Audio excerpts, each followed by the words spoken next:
ఓం గం గణపతయే నమః. ఓం శ్రీ సరస్వత్యై నమః. ఓం శ్రీ గురుభ్యో నమః. తతసేవ చేసెద సమస్త చరాచర భూత సృష్టి విజ్ఞాతకు, భారతీ హృదయ సౌఖ్య విధాతకు, వేదరాశి నిర్ణేతకు, దేవతానికరనేతకు, కల్మసచేతకున్ నతత్రాతకు ధాతకున్, నిఖిలతాపసలోక శుభప్రదాతకున్.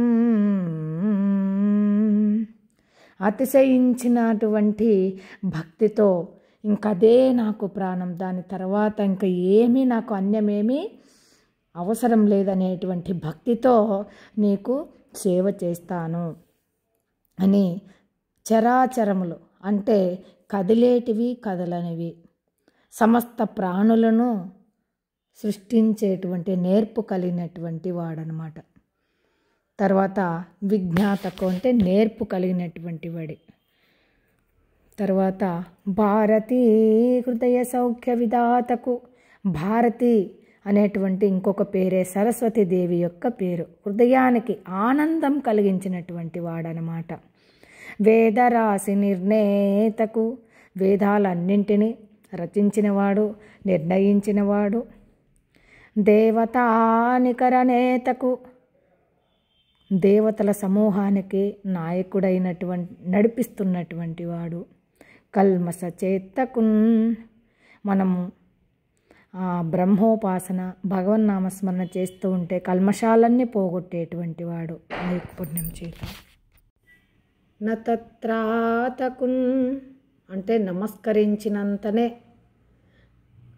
వారిని రక్షించేటువంటి ఆ యొక్క భగవంతుడు. ధాతకు అందరికీ ఆనందాన్ని సుఖాలను, ఎవరెవరికి ఏమి ఇయ్యాలో, పాపం చేసిన వానికి కర్మఫలాన్ని, పుణ్యం చేసిన వానికి పుణ్యఫలాన్ని ఇచ్చేటువంటి వాడు.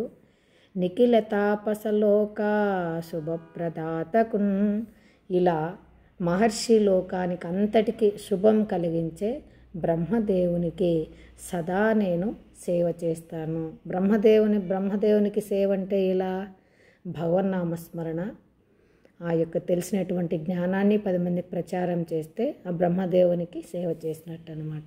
శ్రీమాత్రే నమః.